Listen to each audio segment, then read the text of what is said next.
Pessoal, boa noite a todos mais uma vez.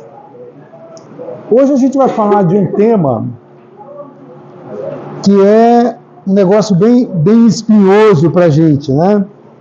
É sobre o capítulo 14 do Evangelho segundo o Espiritismo, que é honrar pai e mãe. Então tem uma passagem aqui no Evangelho que fala assim: honrai a vosso pai e a vossa mãe, a fim de viverdes longo tempo sobre a terra que o Senhor vosso Deus vos dará. Isso também é um dos mandamentos lá de Moisés, né? Eu não sei exatamente que mandamento que é, mas eu sei que é um dos mandamentos também. Honrar pai e mãe. Antes da gente entrar mais profundamente nisso, eu queria fazer uma pergunta e queria que vocês me ajudassem nisso aí. O que é honrar pai e mãe? O que significa esse honrar? Quem que pode me ajudar?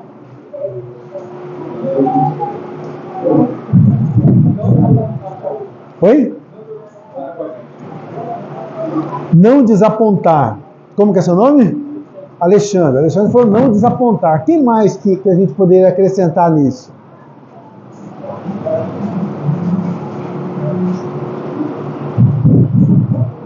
O que mais?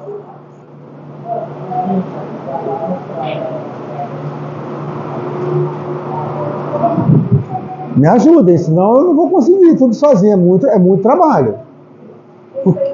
Respeitar, o que mais? Não desapontar, respeitar, o que mais que a gente pode... Porque senão fica algo muito vago, né? Eu vou honrar pai e mãe. Tá, mas o que é honrar pai e mãe? Então, respeito, gratidão, o que mais?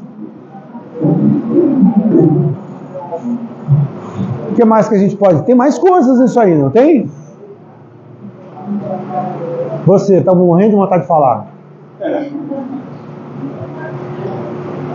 Sobre os ensinamentos, experiências que passam para a gente e tentar, na medida do possível, corresponder aquilo que eles esperam da gente. Acho que isso é uma prova de amor mesmo, do que é sobre os pais que ensinam e do que na frente poderia retribuir de alguma forma isso para eles. Tá. Todo mundo ouviu o que ela falou?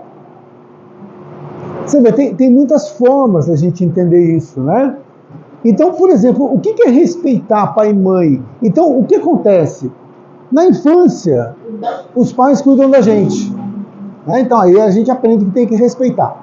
Chega uma fase da vida que a gente fica mais ou menos no mesmo patamar, né? Cada um cuida das suas coisas, cada um tem seu trabalho, cada um tem sua vida e toca. E depois, na velhice, o que acontece? Inverte, é a gente que cuida deles, não é?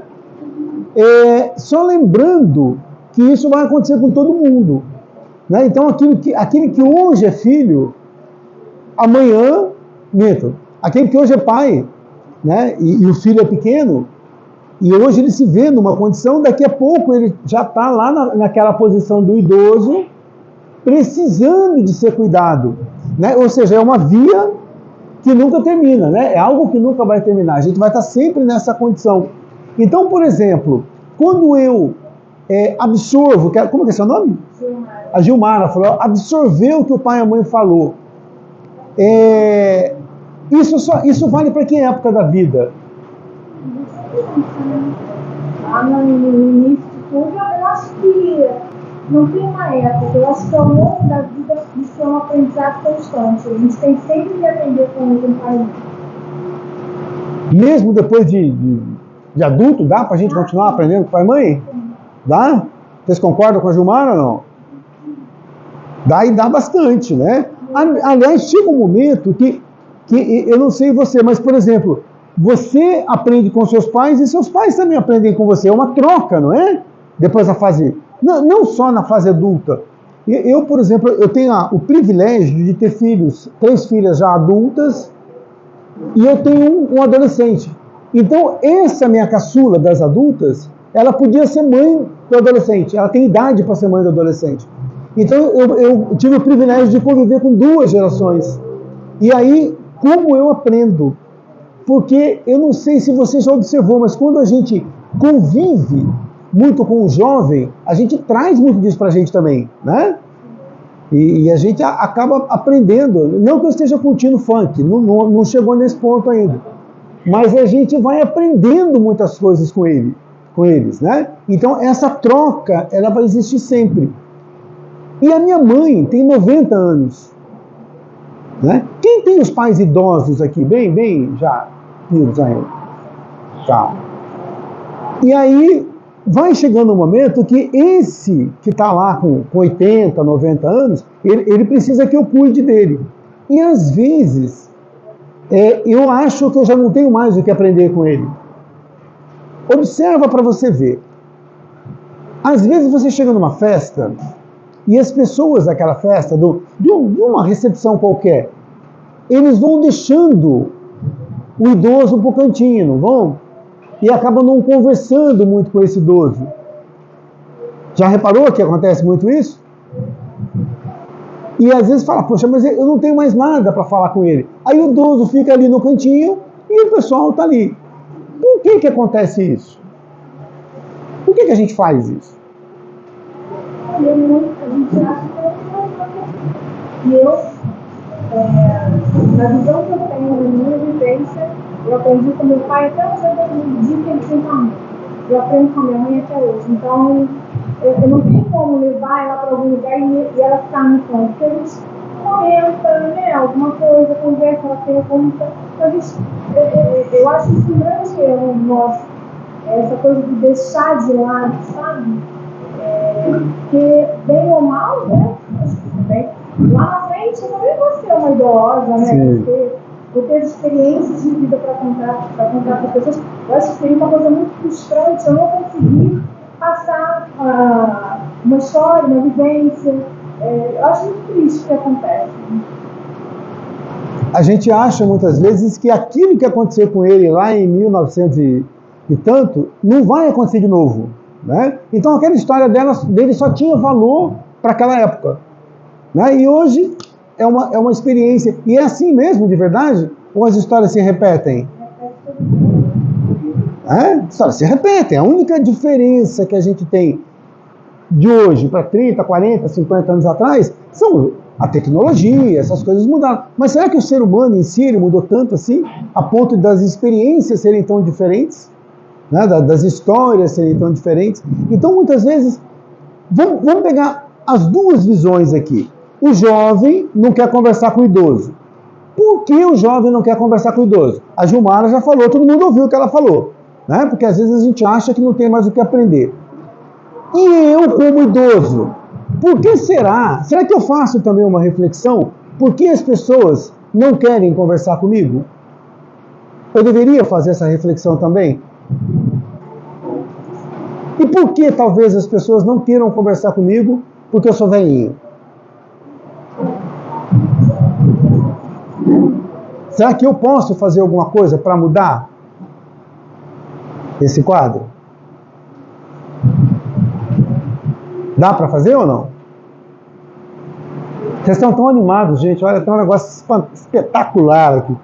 Né? Será que o idoso ele consegue mudar esse quadro? Para que as pessoas também procurem mais ele ou não? Consegue? Acho que o idoso é mais difícil.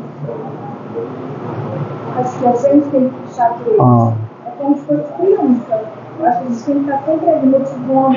Porque se a gente não cativar, se a gente não procurar, vai se fechando mesmo. O pessoal que falou que pode, o que dá para o idoso fazer?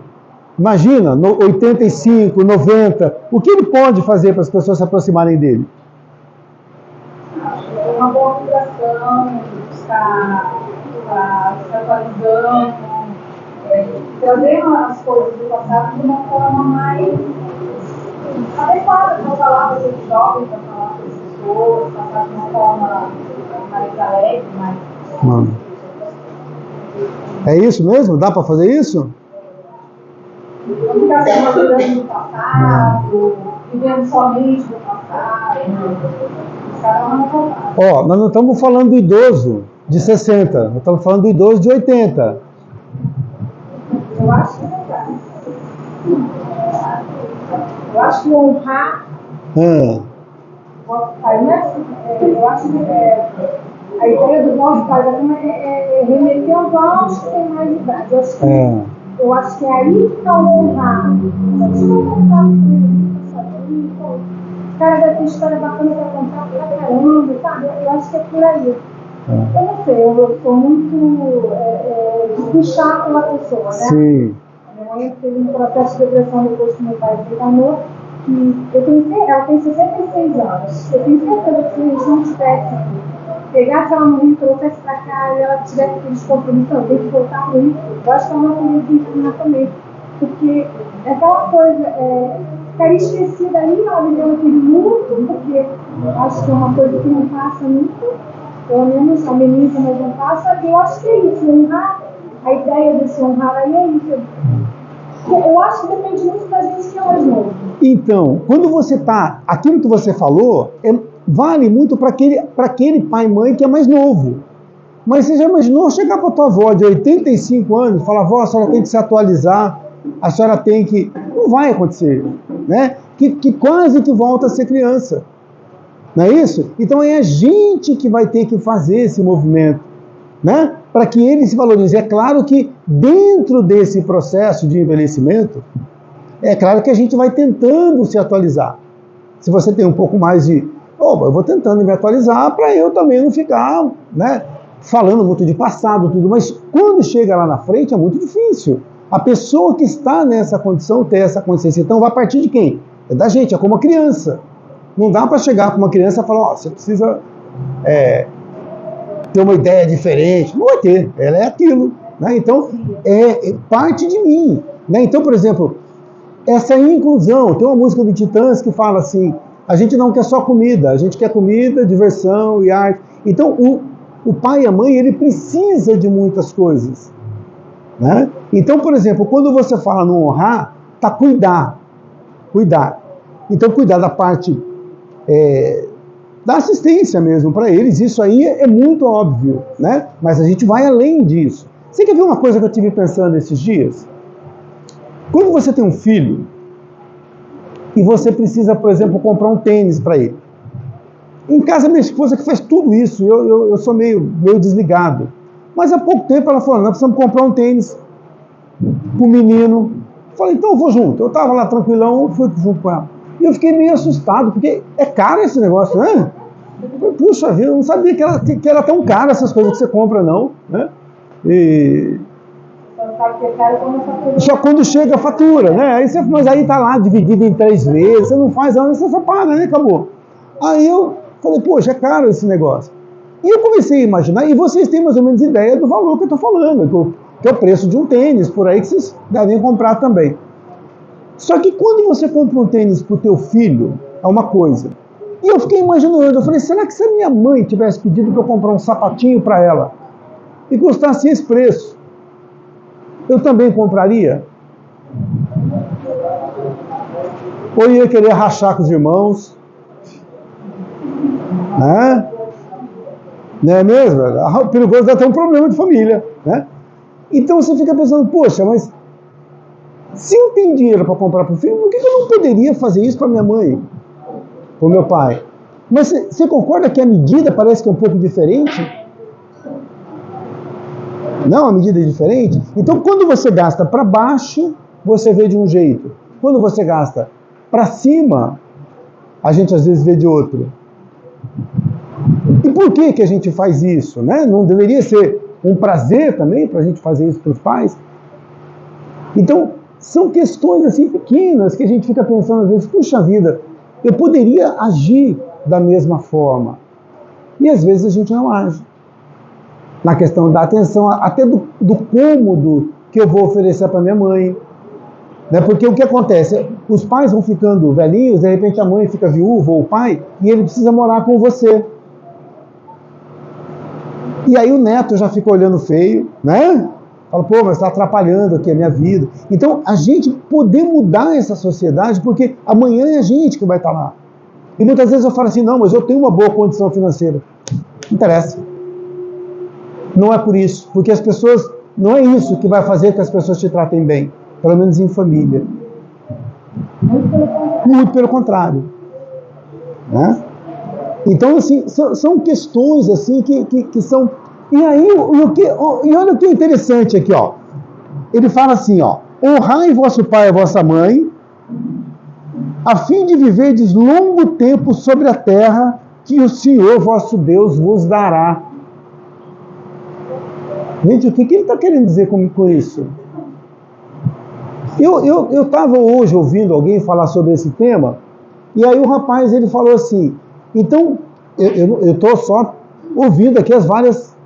E ele falou assim, olha, tá vendo? Quando você honra seu pai e sua mãe, significa que você vai ter vida longa. Honrai vosso pai e vossa mãe, a fim de viverdes longo tempo sobre a terra que o Senhor vosso Deus vos dará. É isso mesmo que ele está dizendo para mim? Quando eu honro meu pai e minha mãe, eu vou ter vida longa, é isso? O que a gente consegue entender por esse pedacinho aqui do Evangelho?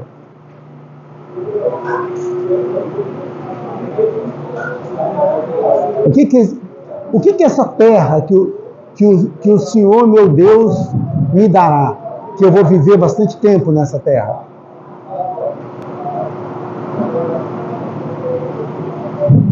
Só um.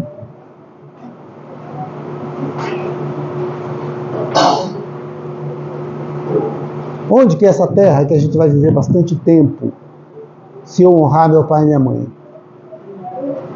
O que significa tudo isso? Porque senão a gente pega o Evangelho, a gente lê e fala, bacana, então honra vosso pai e vossa mãe, a fim de viver de longo tempo sobre a terra que o Senhor vosso Deus dará. Bacana, resolvido. Mas eu não sei onde que é essa terra. Ou se é aqui, ou se eu vou ter vida longa. Você acha que isso garante vida longa para alguém? Não. Eu posso honrar meu pai e minha mãe e morrer com 25 anos. Não significa nada. Então, onde que é essa terra que Deus vai me dar? Onde? Será que é o plano espiritual? Como eles estão dizendo aqui? É muita pergunta, né?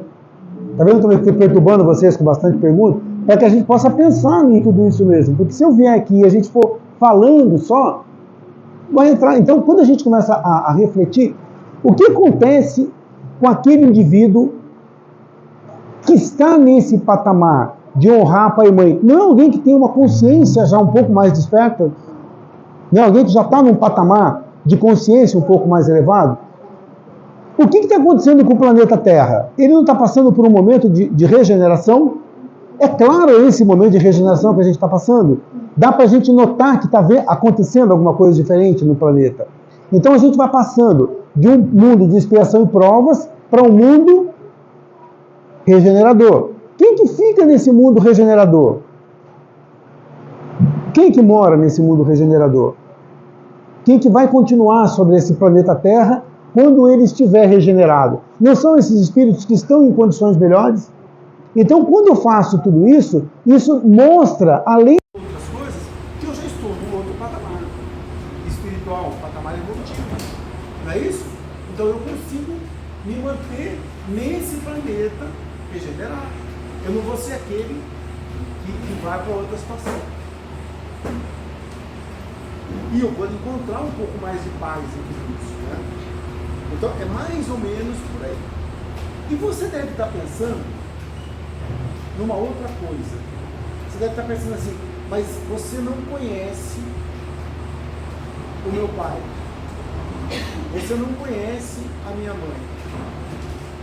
O meu pai não era a flor que se cheira. Isso vale para aqueles pais ou mães que não eram bons e que não souberam agir com os seus filhos, que não souberam tratar bem os seus filhos. Vale para eles também.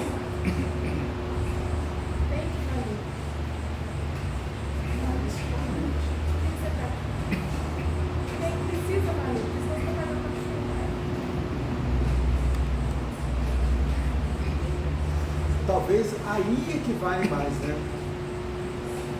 Talvez aí é que vale mais.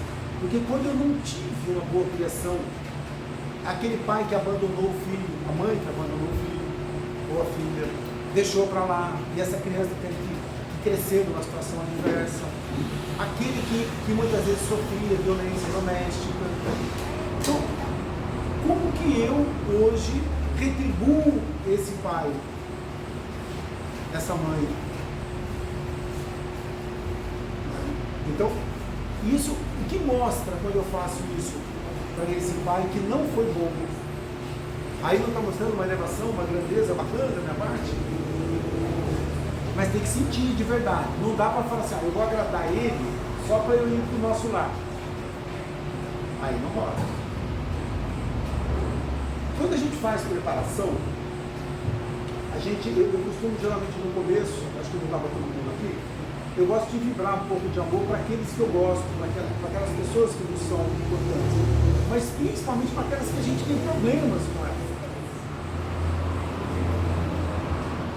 É que aí é que está o mais difícil. Né? E aí a gente está entrando agora em dezembro, depois de amanhã já é dezembro, e aí a gente entra no clima de Natal. Já está ficando com o clima de Natal, tá? Já está dando arzinho de Natal, tudo. O que esse mês de dezembro, o que esse clima de Natal nos remete? Nos remete à fraternidade, né? A aliança, nos remete a ficar próximo das pessoas. Será que agora, nesse mês de dezembro, a gente não teria oportunidades de reconciliação? Não só com os pais, mas com toda a família, né? Que a gente, porventura, possa ter dificuldades. E quando a gente marca aquele almoço de Natal na casa da sogra, muitas vezes você fala, rapaz, eu acho que eu vou arrumar uma desculpa para não ir. Né? Não tem umas vezes que dá vontade de falar, vou falar que esse ano eu vou viajar só para não ir. Né? Tem aquele cunhado, às vezes tem um problema. Né? A família mesmo, né? Eu sei que ninguém aqui tem esse tipo de problema. Né? Eu estou pegando uma situação hipotética. Né? Mas o que seria, muitas vezes, esse clima de Natal? Será que não é uma oportunidade da gente resgatar e reconciliar com a família, com os pais, e principalmente com aqueles que a gente tem dificuldade? E ver esses momentos não como um negócio chato, mas ver como uma oportunidade da gente fazer esse retorno, né, de relações. Né? Talvez seja, né, porque eu demorei para fazer isso, para ser sincero para vocês. Eu acho que muitas vezes a gente fica olhando para essas datas e falando, puxa, a vida é muito chato, porque eu tenho que estar com pessoas que eu não queria estar. Alguém aqui já pensou assim ou não? E eu penso que nesses momentos talvez seja importante, né, a gente aproveitar para fazer tudo isso. Eu conheço, às vezes fazendo esse tipo de preleção, a gente pega muitas pessoas que contam histórias difíceis com a família, com os pais principalmente. E você vê pessoas que sofreram muito com isso. Porque o que acontece? Quando a gente sofre algumas coisas lá na infância, a gente leva para a vida inteira. Por exemplo, quem sofre rejeição dos pais vai levar isso para a vida inteira. É muito difícil da gente. Se você sente rejeição de uma pessoa qualquer, a gente já fica com isso muito tempo, né? Você calcula dos pais. Pai, a mãe que não te aceitou e que te rejeitou. Então, a gente vai guardando uma porção de ressentimentos aqui dentro, às vezes, que para a gente se livrar disso é uma dificuldade muito grande que a gente vai ter. E que trazem uma porção de traumas para a gente depois ao longo da vida. E todos nós temos uma porção de traumas. Quando a gente começa a pensar aqui na nossa vida, tem uma porção de coisas que a gente nem sabe, mas que são traumas que estão lá dentro. Então, assim, são muitas questões que a gente vai ter que passar. Agora, vamos pegar um outro lado. Pela idade aqui da maioria, quem tem filhos aqui? Bacana. Como é que é o nosso papel de pais vamos inverter um pouco. A gente está falando de honrar pai e mãe. E quando a gente se coloca no lugar dos pais, o que eu faço como pai para que meu filho entenda esses valores e que lá na frente ele não tenha muita dificuldade? Porque você concorda que muitas vezes o filho ele espelha um pouco as atitudes dos pais? A gente não faz isso? Então o filho muitas vezes ele não vai fazer o que o pai e a mãe falam para fazer, ele vai fazer o que o pai e a mãe faz, né? Então, por exemplo, alimentação. Geralmente o que os filhos comem, não o que os pais comem. Aí a gente reclama deles muitas vezes, mas eles estão fazendo aquilo que a gente ensinou eles a fazer, né? A mãe fala assim, meu filho não come salada, mas ela também não come, muitas vezes. Então tem muitas coisas que a gente dá um exemplo para eles. Então, como que eu estou fazendo para que meu filho, lá na fase adulta, ele tenha uma situação resolvida nesse aspecto? Isso não vale muito pela criação que eu estou dando para ele hoje?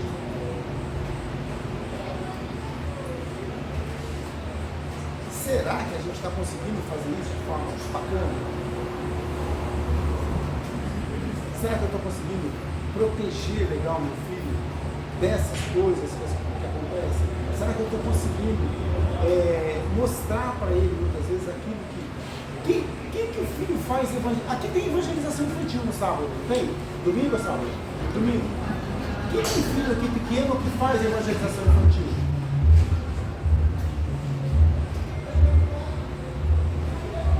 É bom? Você tem achado legal? Faz tempo que ele faz ou não? É? Quantos anos que ele tem? Tenho, na verdade, 2, um casal de gêmeos. Tem 9. 9 anos. Só ela que tem? Ninguém mais tem filho? Você também? Quantos anos tem? 3? 10? Está quase na pré-mocidade já. Mais um pouquinho já vai lá para lá. Mais uns 2 aninhos aí já vai. E você tem gostado dos resultados também ou não? É bom? O que ensina geralmente na evangelização infantil? Você vê como é que essas coisas são básicas que a gente vai dando para os nossos filhos? Então isso é muito importante. Não que evangelização não é catecismo, né? Mas é uma maneira da gente passar para eles alguns valores, né? De ética, de moral, né? E tudo mais. Então isso tudo é muito importante. Evangelho no lar. Quem faz evangelho no lar? E inclui as crianças também ou não? Não inclui? Hã? Sim. Tem que mandar eles ler, né? Fazer alguma coisa nesse sentido. Então essas coisas são muito importantes, mas é só um começo, né? Na verdade é a convivência mesmo que vai fazendo isso, né? Que a gente às vezes protege o filho e sábado mesmo a gente estava fazendo algo na evangelização infantil e falava sobre a proteção, mas também sobre a superproteção, que não é o caso de ninguém, eu tenho certeza que ninguém aqui faz isso, né? Mas que é o outro lado da moeda, né? Então a gente às vezes protege demais o filho. Eu estava falando desse meu caçula de 14 anos, e ele às vezes inventa de ir para o inglês, 14 anos, vamos desse tamanho, inventa de ir para o inglês de bicicleta. E a gente fica super preocupado. E eu fico me perguntando, será que eu não estou super protegendo? Será que não estaria na hora dele começar a fazer isso? Mas às vezes a gente tem medo de soltar, né? Só eu que tenho esse medo ou tem mais alguém que compartilha comigo desse sentimento de super proteção? Eu tenho medo, mas eu consigo já deixar ir. Mas não fico tranquilo. Não é por ele, é um trânsito doido que a gente tem, né? As pessoas, dia a dia, muito corrido. Eu deixo ir, mas fico com o coração apertado. Eu estou não tentando, ele tem 10 anos só. Mas a minha mais velha, ela já vai sozinha. Aqui mesmo não vai. Mas você fica meio que... Dá um medinho, né? Mas eu falo, não, vai, você já tá grande, pode ir. Mas aqui dentro, eu fico com receio. Quem mais aí que tem problema com proteção ou super proteção? E que acha que... Tem alguém que acha que exagera um pouquinho ou não? Eu acho que exagera um pouquinho. É? Eu exagero. O que você acha que você faz que exagera? Dá um exemplo prático para Eu mim. dou um exemplo. Meu filho tem 18 anos. Ele com 16 anos, ele ficou na técnica. Então, por exemplo, eu dei uma motinha para ele ir sozinho. O dia inteiro eu ia sozinho. Aí eu estava controlando. Isso sempre. Agora ele tem 18 anos, eu não quero. Ele sai com os amigos dele. E eu fico educando assim, me manda foto do que você está fazendo. Aí ele manda, aí os amigos dele já sabem, todo mundo sabe foto. Olha, ele me manda foto do que ele está fazendo. 3 horas da manhã, 4 horas, ele não chega e fica atrás, ele pula a organização. A hora que você sair, você me manda para eu ver se você chegou. Assim, fico no que é o tempo todo. Aí ele falou assim, mãe, nenhuma mãe se mais. Nenhuma mãe se preocupa com você. Mas eu sei que sou muito, eu fico muito assim. Eu não consigo ainda, eu não durmo. Poxa, você está me fazendo passar um filme na cabeça aqui, porque as mais velhas eu passei por tudo isso e agora eu estou imaginando daqui a pouco, né? Eu tô com a minha de vez, então assim, eu não deixo ela pegar o Uber, eu tenho medo, porque a gente mora aqui na Nova Aula, eu tenho medo de quem ela vai pegar e de quem ela vai chegar. Eu tenho esse medo, e eu acho que isso vem da minha infância também. Meu pai era veterinário e não nada. Então eu tenho esse medo, sabe? Eu tenho que saber tudo que eu fazer. Eu controlo tudo. Sim. A moça atrás, ele falou também que tem esse probleminha também, ó. Meus já são, os filhos já eram casados, agora é com os netos, né? Sim. A gente vai extrapolando. Além de você proteger demais o filho, agora também os netos. Agora tem o filho. Eu acho que você Nossa, hoje era o primeiro dia dele trabalhar. Aí já vendi carona na moto, na Dutra, até São José. Aí o coração da mão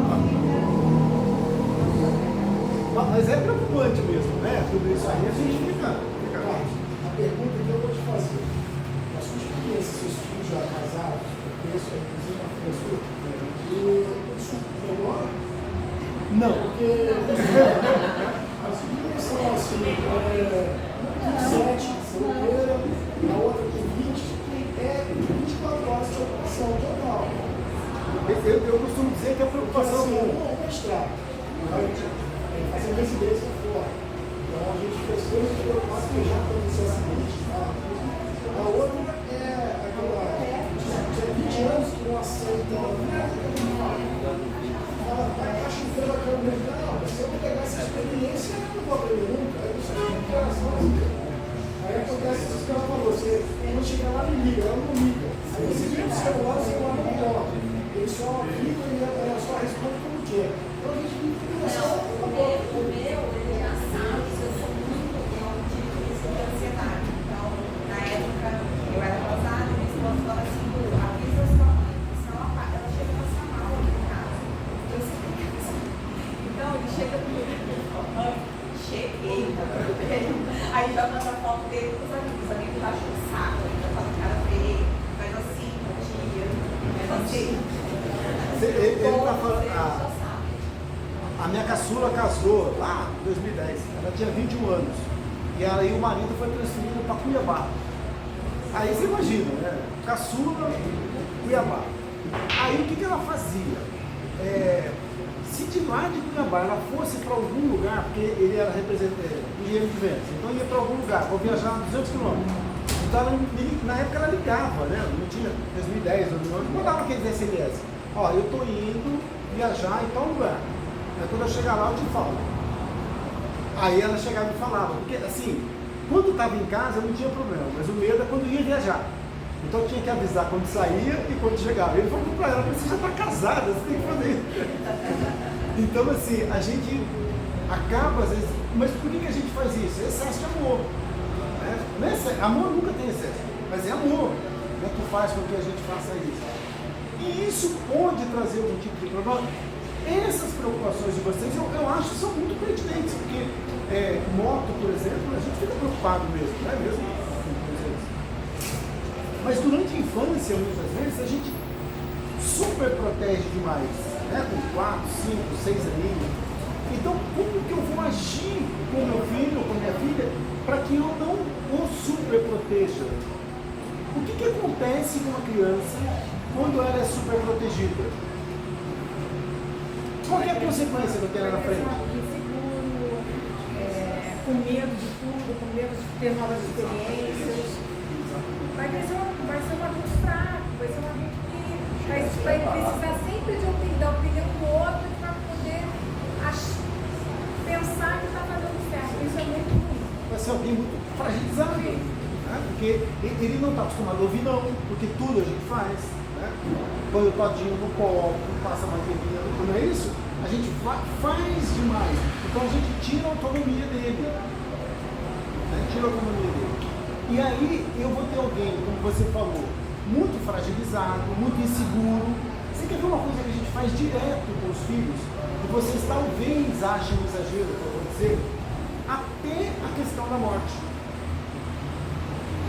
Por exemplo, quando existe um falecimento em família, a gente não quer poupar, muitas vezes, as crianças disso.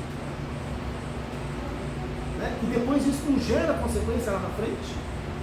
Porque isso não faz parte da vida. Né? Então, por exemplo, eu estou enjoado de ver pessoas, por exemplo, que morre a avó, morre o tio, e a criança, ela não vai jamais àquele tipo de ambiente. Então, o que vai acontecer? O dia que ele tiver 28 anos e tiver uma perda, como que ele vai lidar com isso? Né? Eu lembro que quando eu tinha 9 anos, minha avó faleceu. E eu tinha muito medo. Como toda criança, eu tinha muito medo de ver caixão, né? De ver cadáver.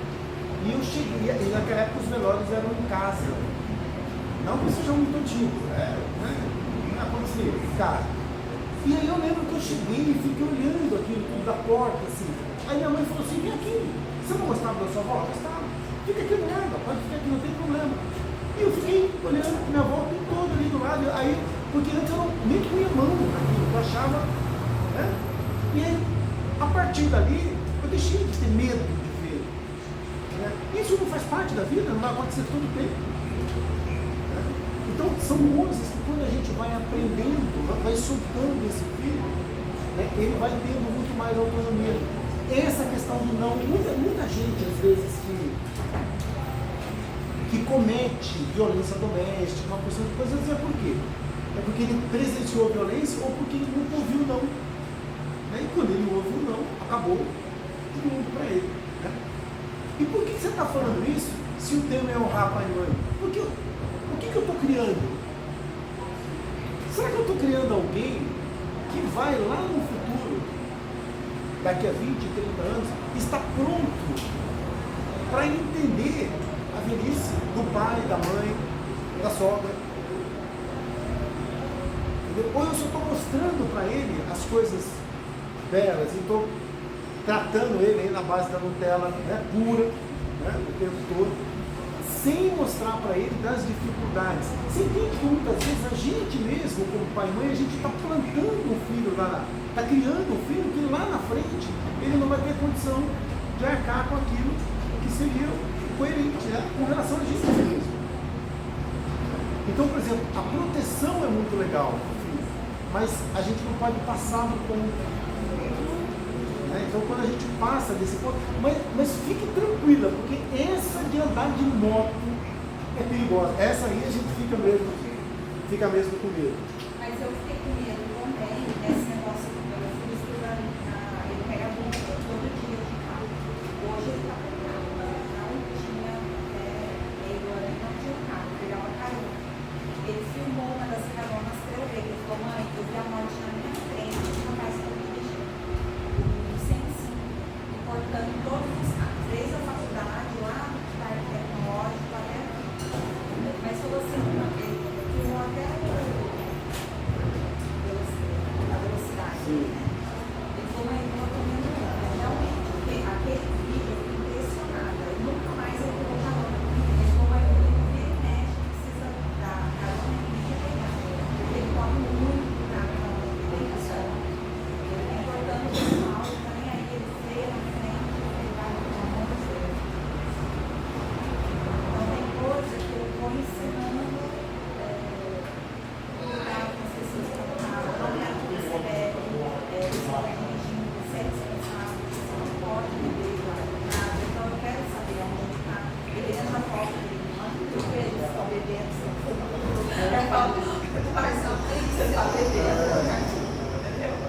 Mas é papel de mãe mesmo, né? Isso é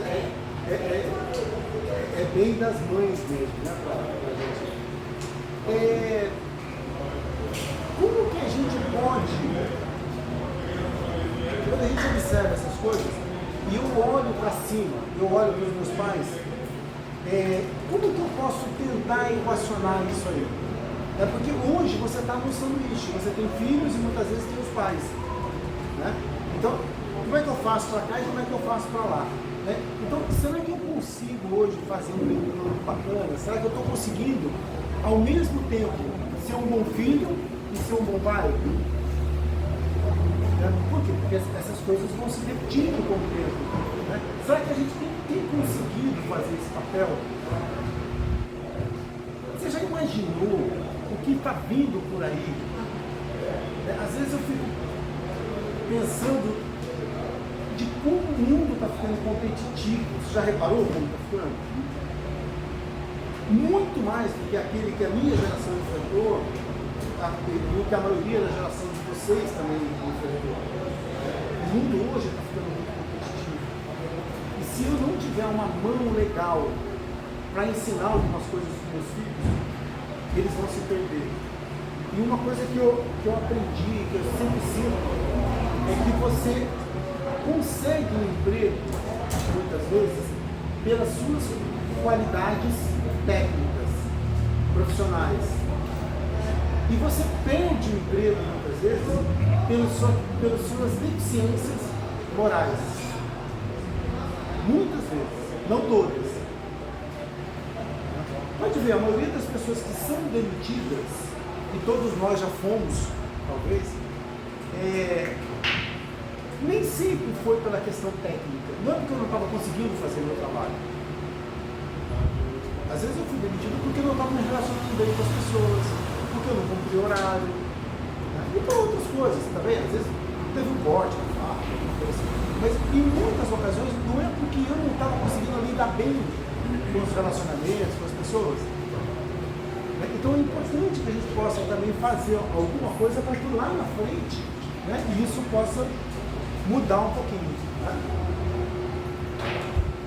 Jesus, ele pergunta uma coisa interessante aqui, a gente já está caminhando aqui para o nosso final. Ele pergunta, num determinado momento, ele fala assim: quem são meus pais e quem são meus irmãos?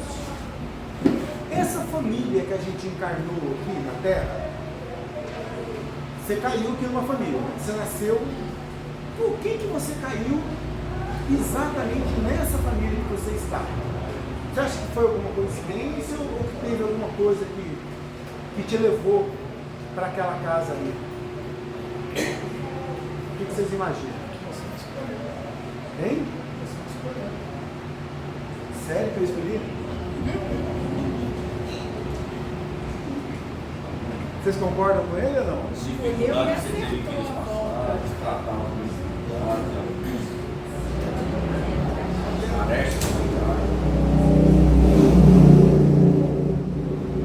Não foi por acaso então, né?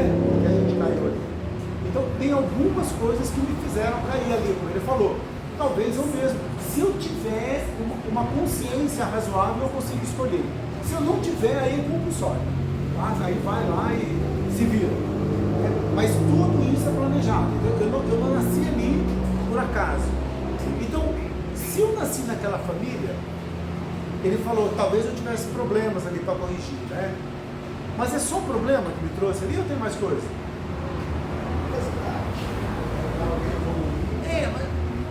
Também, mas tem mais coisas, tem? O que me faz estar aqui com vocês? Afinidade. Então, muitas vezes aquela família que você encarnou não é só para resgatar. Tem afinidade também. Se fosse só para resgate, ia ser um inferno, não queria voltar para casa. Né? Então, existe sim os resgates, mas também existem afinidades. Então, é importante a gente notar isso. Né? Mas vamos pegar esse lado do resgate que você colocou. Então, se eu estou ali, e eu sei que existem resgates, que oportunidade bacana que a gente tem para poder corrigir aquilo que talvez a gente tenha feito de errado lá atrás. Então eu queria que a gente levasse esse tipo de coisa. Existem muitas pessoas na nossa família que a gente está ali, porque a gente realmente é afinidade, a gente até quis estar ali com eles, mas tem os resgates. E se eu achar que não está bom e não fizer força, o que vai acontecer na outra vida? Olha aí, de novo, né? Então é importante que a gente... Tem uma coisa que eu não entendo. Sogra não vale, né? Sogra não... Não, a sogra já é feito hoje, né? Mas assim, a gente fez tudo certo. São laços de afinidade, laços de amor. A gente fez tudo certinho nessa vida. E na próxima, como eu consegui, né? Hipoteticamente, né, gente? Como eu consegui fazer tudo certinho, eu vou reencontrar aquela mesma família? Quando você Será sair que esses daqui, laços vão me trazer de volta para eles? quando você sair daqui agora, você vai encontrar com as pessoas que você tem afinidade, não é isso? Quando saem dessa vida, aqui dessa encarnação, isso aqui, esse ciclo, essa família que viu, você já imaginou quantas vezes você viveu? Quantos pais, quantas mães, quantos irmãos você já teve? Então, quando você sai, você encontra a sua verdadeira família, que é a família de afinidades que a gente vai ter. Tá? Isso aqui é só uma amostrazinha pequena. Tá? Então, aquele que é meu pai, hoje, talvez eu não tenha grandes afinidades com ele. E quando desencarnar, pode ser que a gente tenha não tem pessoas que foram muito importantes na tua vida e que hoje você passa e você nem cumprimenta direito. Não que você tenha mágoa, simplesmente que afastou. O melhor amigo da escola, hoje você passa na rua assim, finge que não viu. Quantas pessoas que a gente faz isso? Então pode ser que esse que é teu pai e tua mãe hoje, daqui a algum tempo, alguns séculos, você não tenha. Se você não tem afinidade com ele, isso só foi um resgate. Resgatou, está tudo certo. Com quem eu fico? Com quem eu tenho afinidade. Esse eu vou procurar. É claro isso, não é? Não necessariamente o pai mais afim é o pai dessa Não. Olha, que eu volto ao plano espiritual falando, não, aquela ali que é minha turma, esse que eu estava aqui, tem alguns que são afins, mas a maioria que era só pra gente. E quando fala resgate, não é que necessariamente eu fiz mal para ele, às vezes eu precisava conviver nesse lugar, nessa situação. E aquela família me acolheu, tá? Para que a gente pudesse viver ali. Então não é assim sempre que... E para a gente ir fechando, cuidado com esse negócio de resgate, tá? Porque senão eu chego em casa e eu não sou muito ligado lá em alguém da minha família, falar, essa aí é a nota vida, eu acho que ele aprontou comigo. Entendeu? E aí eu uso isso como desculpa, entendeu? Para não ajustar. Esquece, muito daquilo que eu acho que eu não vou com a cara de fulano, isso aí é muita coisa dessa vida, viu, gente? Não é tudo da outra, não. Ó, é culpa deles, tá? Eles estão falando, eu tô quieto. Eu acho que também, às vezes, tem alguns arranjos do lado espiritual para a gente vir com